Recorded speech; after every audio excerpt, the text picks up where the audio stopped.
Kalau di dalam sains, itu ada yang dinamakan dengan homo sapien.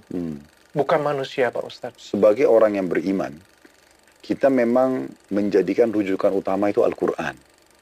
Sains dan perkembangannya itu bukan kita jadikan rujukan. Bentar Ustadz, saya orang awam mau nanya nih. Waktu Ustadz naik pesawat itu berarti secara otomatis Ustadz menerima teori aerodinamika. Tanpa teori itu pesawat nggak mungkin terbang. Waktu Ustadz berobat ke dokter atau vaksin untuk keperluan umroh itu juga berarti Ustadz secara otomatis menerima teori evolusi loh. Karena cara kerja vaksin, mutasi virus, dan respon imun dibangun di atas mekanisme evolusi. Kalau teori itu salah total, vaksinnya nggak akan bekerja dan Ustadz otomatis batal berangkat umroh. Mau ditolak atau nggak dipercaya, sains itu akan tetap jalan. Vaksin akan tetap bekerja, pesawat akan tetap terbang. Sains itu nggak nunggu kita beriman dulu baru berfungsi. Justru karena itu dia bisa dipakai universal, nggak peduli apapun agamanya. Sains itu ilmu yang tulus loh. Bahkan dia tetap bekerja pada orang yang nggak nerima dia. Makanya buat saya agak aneh kalau teknologinya kita pakai, tapi teori yang jadi landasannya malah ditolak. Terus waktu dibilang rujukan muslim itu Al-Quran bukan sains, saya jadi bingung ini. Karena dalil naik pesawat itu nggak ada di Al-Quran. Dalil vaksin sebelum umroh juga nggak ada di Al-Quran. Keduanya malah ada di sains, bukan di Al-Quran. Terus saya harus gimana nih? Pilih salah satunya apa gimana? Arab Saudi yang sering disebut negara tauhid pun itu tidak mengganti vaksin meningitis dengan ruqyah. Padahal ruqyah lebih syar'i, ada dalilnya. Tapi yang dipakai tetap vaksin. Kenapa ya kira-kira? Apakah mereka semua nggak paham Al-Quran ya? Yang saya tahu para ulama di sana juga jadi rujukan ustadz. Bahkan ustadz juga lulusan sana. Apakah mereka nggak tahu ya kalau sains itu nggak boleh jadi rujukan seperti yang ustadz bilang? Mungkin mereka harus ngaji lagi ke ustadz kayaknya. Nah, Homo sapiens juga cuma kategori biologis sama kayak golongan darah. Nggak ada urusan dengan klaim iman atau keyakinan di situ. Jadi waktu ditanya Homo sapiens terus dijawab, rujukan kita Al-Quran.